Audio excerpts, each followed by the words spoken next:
What's going on, guys? It's Picsoleated, and in today's video we're looking at two very polarizing and iconic Adidas silhouettes. Yes, you know it's that time of the week or that time of the month or whatever. It's the truth segment where we pit two sneakers against each other and see which one comes out on top. And for this battle we're looking at the two most iconic Adidas Yeezy silhouettes and colorways to date. I don't care what anybody says, these are hands down two of the best Yeezy shoes to come out from Adidas, and I'm only talking low tops because personally the 750 to me is still the best Adidas Yeezy. But that's an unpopular opinion, so we're not even going to tread that lake right now. Am I right? It doesn't hold the iconic status that these two do. Much to the Wave Runner's credit, it is a relatively new addition to the Yeezy lineup and is already widely regarded as an iconic sneaker. Of course, let's not forget the intense hate it received from people when it first released. People called it all kinds of things like what an ugly shoe it was, etc, etc, just to all of a sudden have it grow on them, blah blah blah. As a side, I'm sick of hearing that. It seems to be the popular thing to do, to hate on new silhouettes when they're first introduced, then to slowly fall in love with them.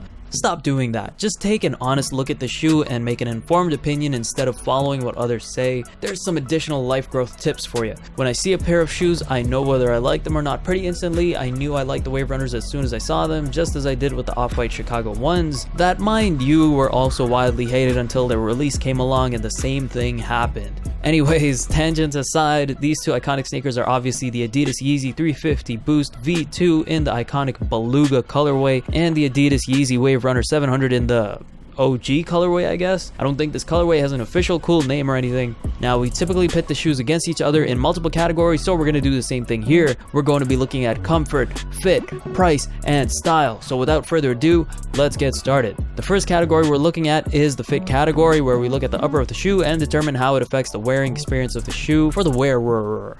Now, starting off with the Yeezy 350 Boost V2, the upper of the shoe is a one-piece upper stitched down the entire middle of the shoe. This prime knit upper is super soft and flexible. It has a bit of stretch to it and is extremely breathable. There's really nothing more casual than this upper right here, although its lack of structure does leave a bit to be desired when it comes to support. If you want something that's soft and is pretty much a shoe version of slides, this upper is the one for you. The only problem is I'd heavily recommend not ever running in these or even playing any sorts of sports, casually or otherwise, because that's when the lack of support really comes through. When you're making those sharp cuts and things like that, you'll notice the flexibility of the prime knit here is a downside because your foot will constantly slip off the sole of the shoe and make you feel increasingly uncomfortable, inducing a bit of pain along the way. The good thing about this shoe is the sizing is very easy to figure out. For me, I go true to size with these and they fit perfectly for me. Some have said they consider true to size too snug and go half a size up. Once you try them on, you'll know what works for you and it'll be a pretty good fit. The Wave Runner 700, on the other hand, has an entirely opposite approach to the upper. The Wave Runner's upper is constructed with not one but multiple pieces and not one but multiple different materials. It doesn't use any soft new materials like prime knit, and it doesn't have any give the way the prime knit does. The upper is made of very traditional leather, suede, and mesh materials. You won't see anything too fancy. The good thing about this is the shoe has structure and it has tons more support. It's not a one-piece upper. As you can see, the tongue is separated from the rest of the shoe. This is something I really enjoy about the shoe. As much as I love the soft, breathable, form-fitting upper of the Yeezy 350 V2, something about just having that support and that substantial feel of a bulk of material around your foot makes you feel more secure.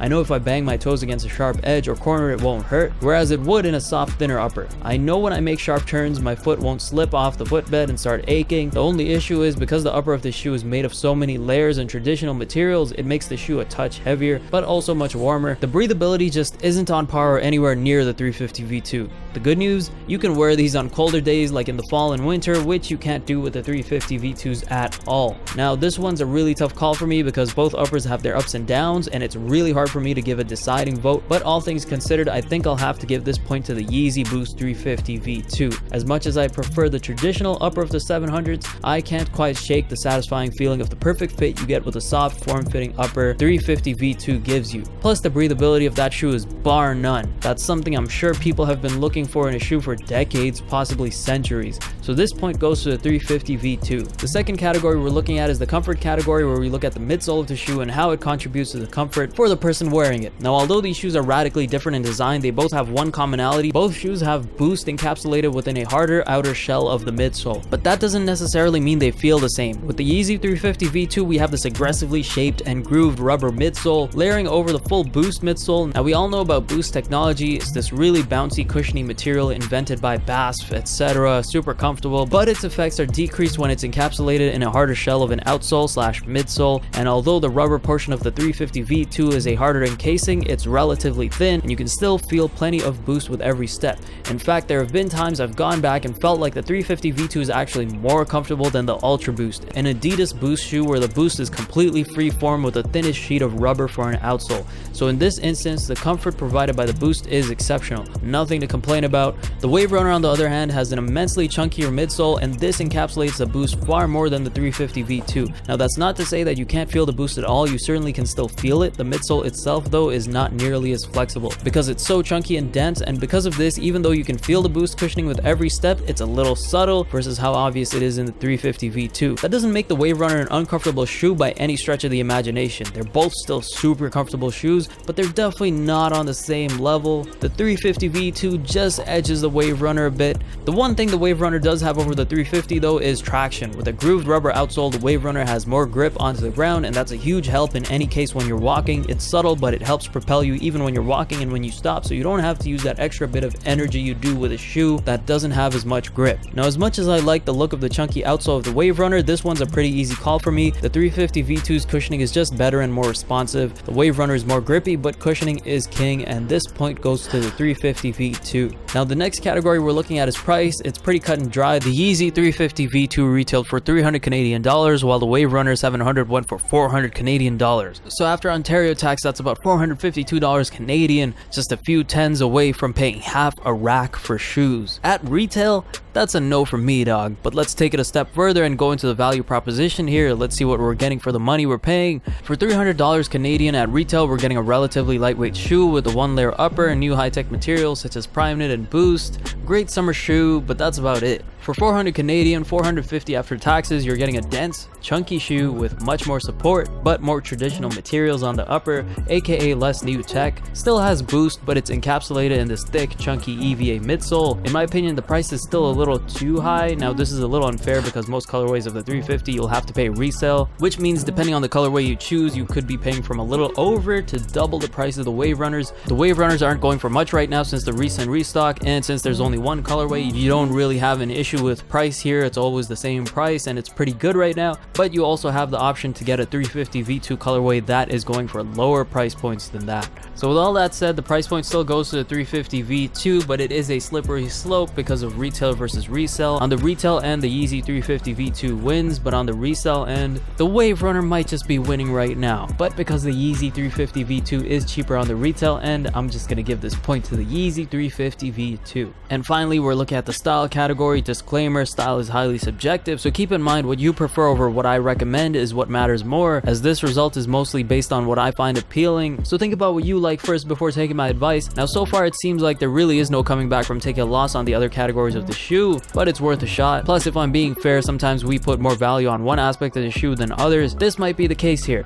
Now, when it comes to the style of the Yeezy 350 V2, it's very with the times per se. It has this sleek casual look, the one-piece knit upper, and attributes that made, one could say, something like the Nike Roshi so appealing, but in a more aggressive looking package. The issue with the shoe is it's not very versatile. I can wear these with anything tapered from joggers to cuff track pants to pinrolled pants, but anything other than that, like regular pants or even tapered pants that touch the shoe, and you're gonna look kind of weird in them. And that's bothersome to me because I have quite a few pants and track pants that are like that. They're not fully tapered and are meant to sit a bit on the shoe. The Wave Runner, on the other hand, a chunky modern dad core shoe with multiple layers and a less sleek silhouette. These, although a little more out there, are actually more versatile in my opinion. You can style these with tapered pants, shorts, pretty much anything you can style the 350 V2s with, but also you can wear some pants that sit near or right on the opening of the shoe and you won't look like a complete buffoon. The thing about classic dad shoes, they'll always have that classic look. Even the new chunk dad shoes, you can pretty much wear these with anything, and the look of the Wave Runner is just something I've always enjoyed. The seemingly random combination of colors on it actually makes it easy to match with literally anything, because you go into the whole situation knowing most anything won't actually match with this shoe. And if it came down to it and every morning I had to pick which to wear between the Yeezy 350 V2 and the Yeezy 700 Wave Runner, I would pick the Wave Runner every time, minus the really hot days, of course.